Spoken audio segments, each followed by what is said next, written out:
İkinci Dünya Müharibəsi 20-ci əsrdə baş vermiş ən böyük və dəhşətli müharibə. 1939-cu il 1 sentyabrda Almaniya Polşa üzərinə hücuma keçdi. 1939-cu il 1 sentyabrda saat 4:45 radələrində Danzig limanında olan Alman hərbi gəmisi Schleswig-Holstein Polşaya aid Westerplatte adlı gəmiyə atəş açdı. Bu tarix uzun bir müddət İkinci Dünya Müharibəsinin rəsmi başlanğıc tarixi olaraq qəbul edildi. Halbuki 4:40 radələrində Alman bombardıman təyyarələri Breslaunun 100 km şərqindəki Vailin qəsəbəsinə hücum etmiş və 1200 insanın həyatına son qoymuşdu. Bundan əvvəl isə bir Alman Slovyak bölüyü 26 avqust tarixində Jablona keçidini işğal etmişdi. Bölük komandirinə hücum tarixinin təxirə salındığı xəbərini bildirmək unudulmuşdu. Fitnə fəsad yolu ilə hücuma keçən Almaniya sərhədləri pozaraq Polşa üzərinə 57 diviziya, 2500 tank, 2000 təyyarə göndərdi.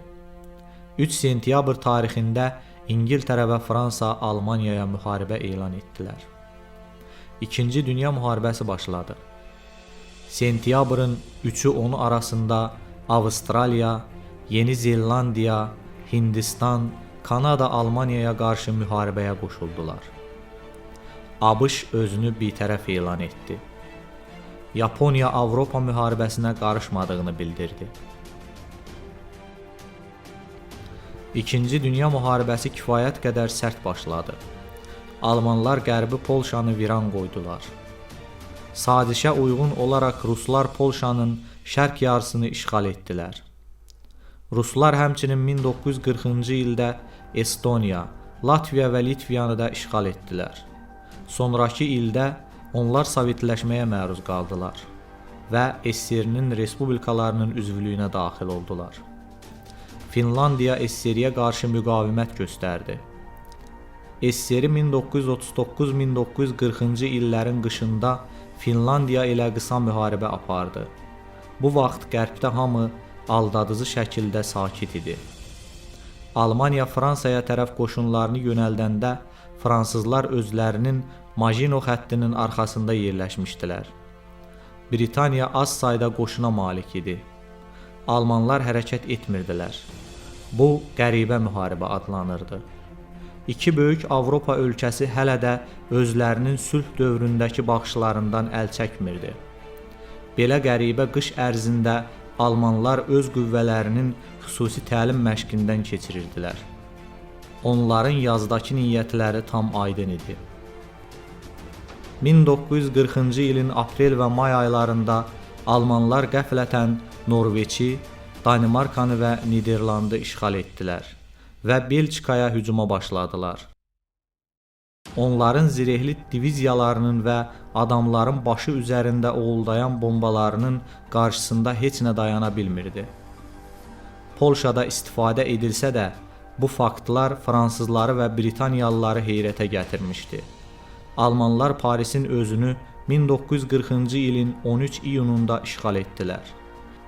Müdafiə yönümlü hərbi nəzəriyyəyə malik olan Fransa ordusu ölkədə əməliyyat aparmağa hazırlaşmamışdı. Onun hərbi hava qüvvələri yox idi. Hökumət bölünmüşdü. Hökumət məğlubiyyət tərəfdarları və bir qədər Alman meyilli olan adamlar qrupunun əlinə düşmüşdü. Və bu adamlar 22 iyunda Fransanı müharibədən çıxardı. Fransızların kiçik qrupu qaçıb General de Gaulle'un başçılığı altında Azad Fransa hərəkatını yaratdılar. Fransanın özü yarıya qədər Almanlar tərəfindən işğal olunmuşdu.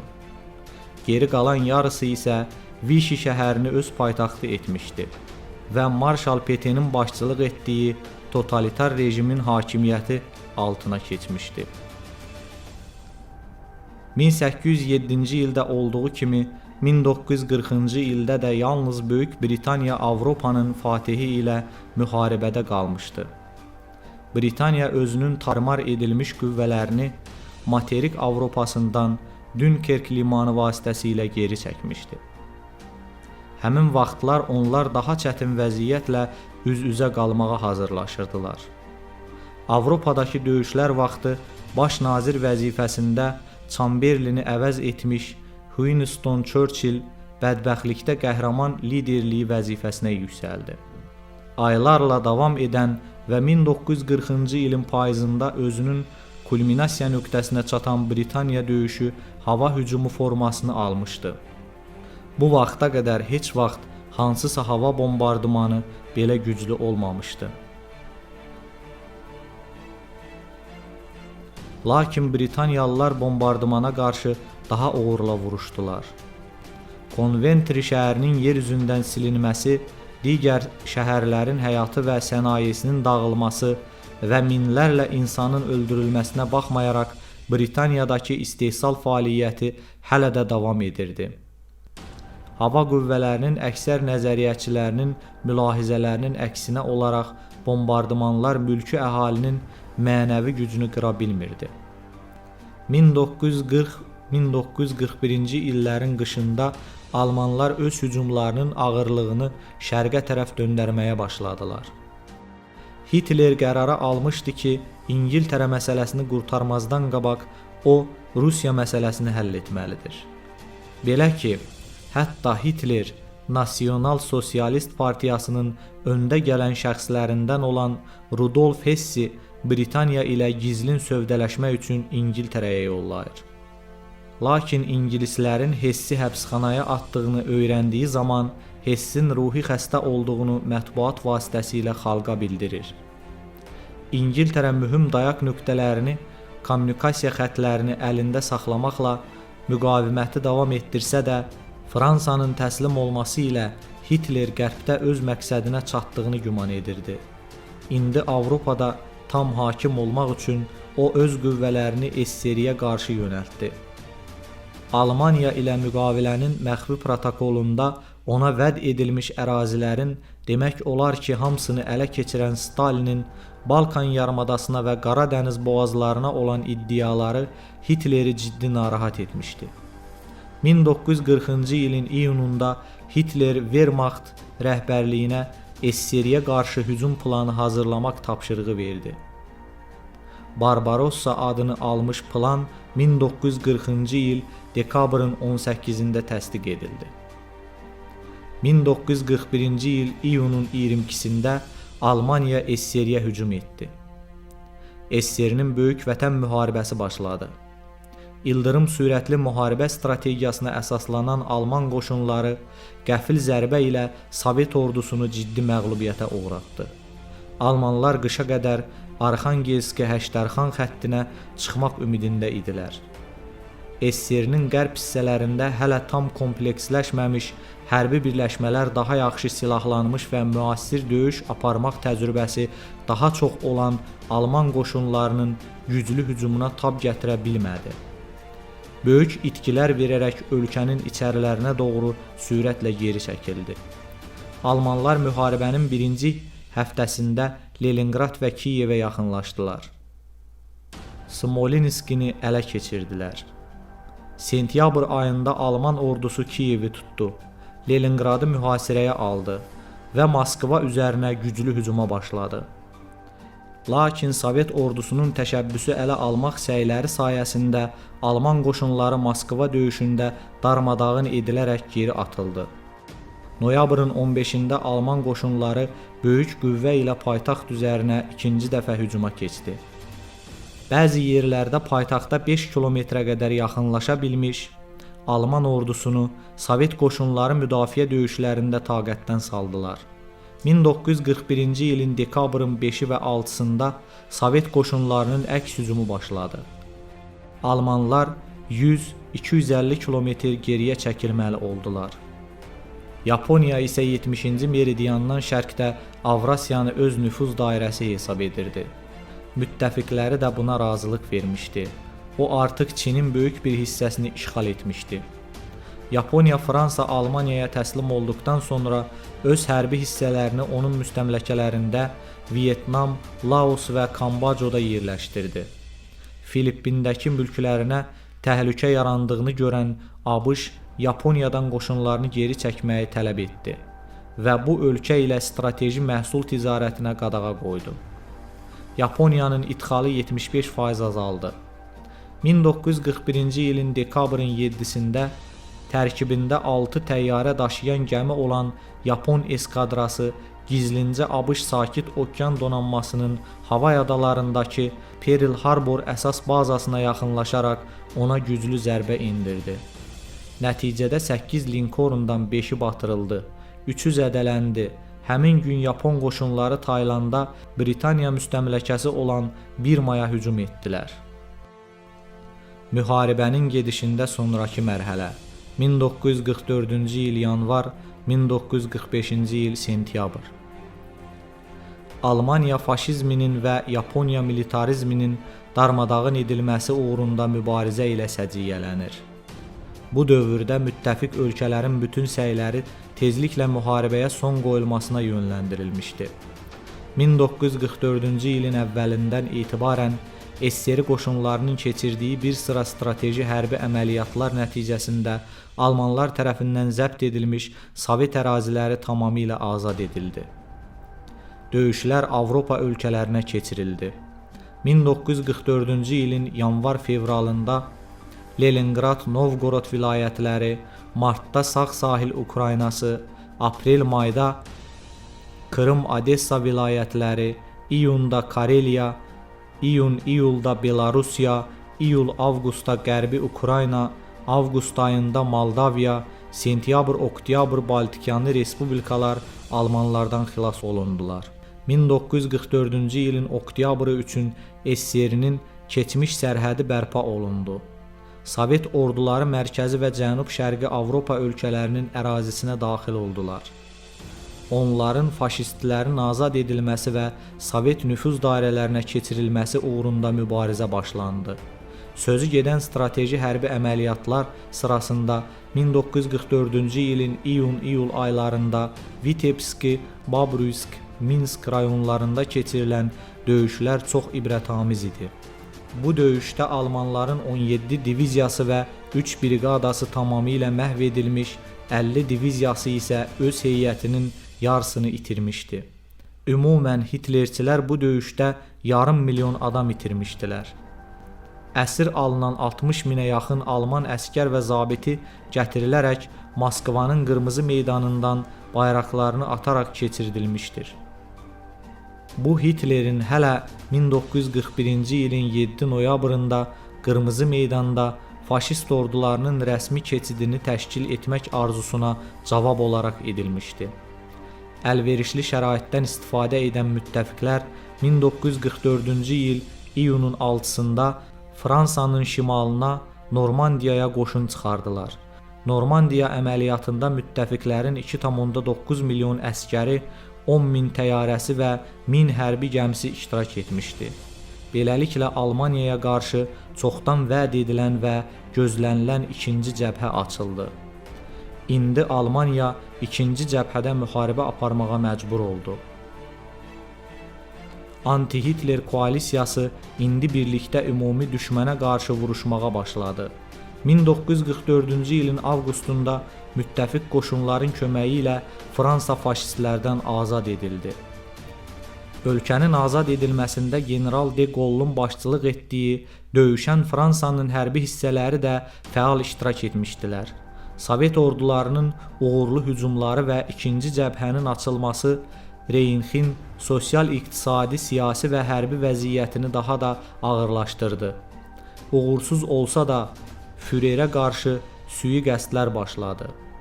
Onlardan biri 1944-cü ilin iyulun 20-sində polkovnik Klaus von Stauffenberg tərəfindən edilmişdir.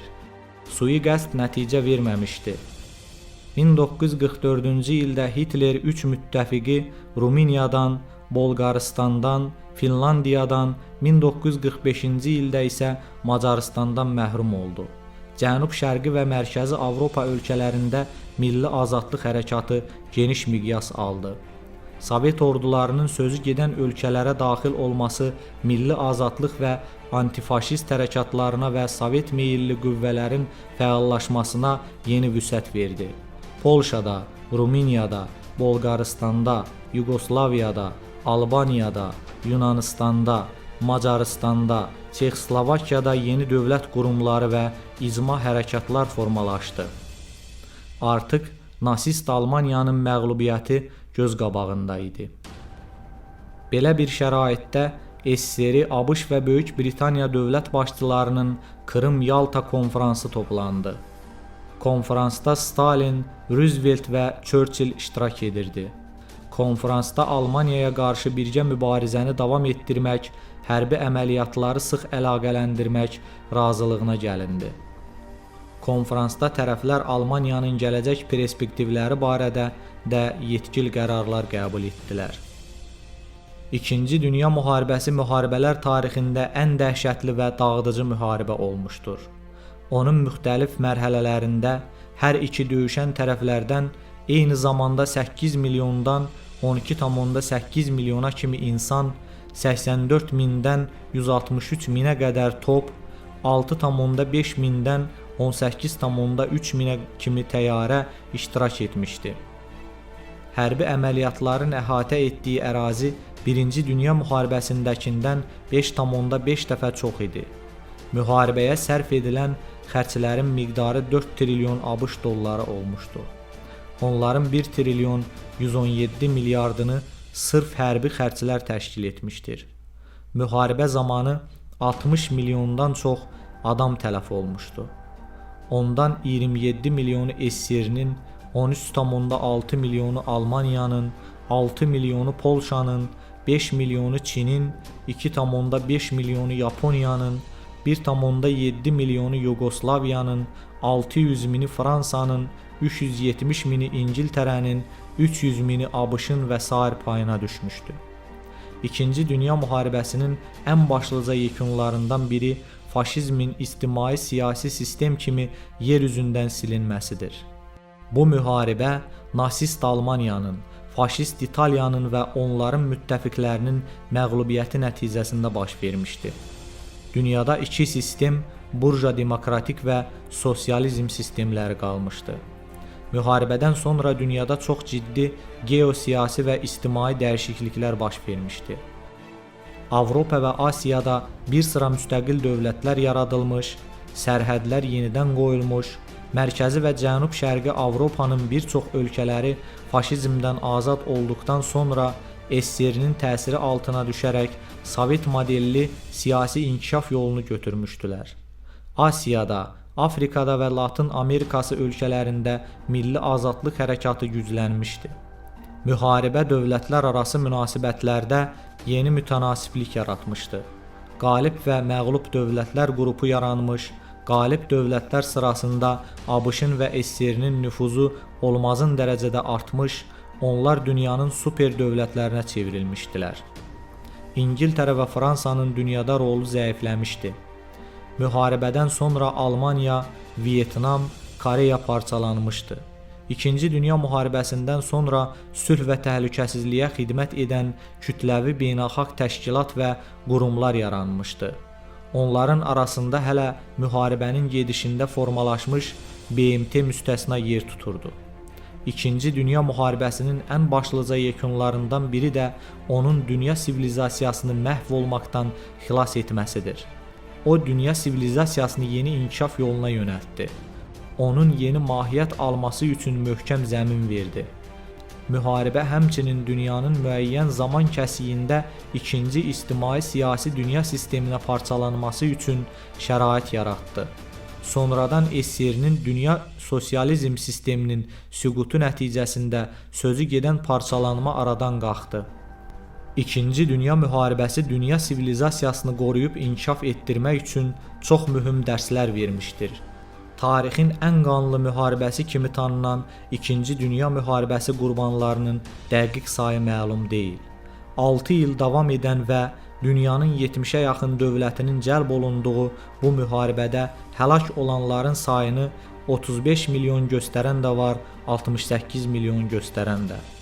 Amma mənbələrin əksəriyyəti bu müharibəyə 100 milyondan çox adamın birbaşa əldə silah cəlb olunduğunu, ölənlərin sayının isə 50 milyondan çox olduğunu yazır.